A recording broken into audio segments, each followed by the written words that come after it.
Hi guys, and welcome back on GSM-ABC YouTube channel. In this tutorial I will show you how to enable the screen on Huawei Watch GT 3. So let's do it.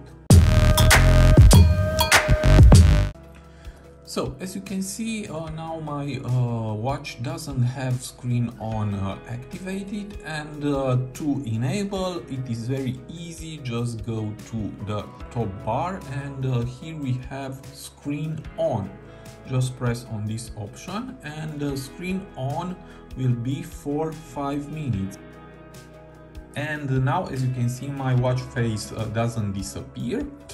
And we have one more option. If we go to settings and here scroll down and go to display and brightness, again scroll down and we have here screen on. Just press here.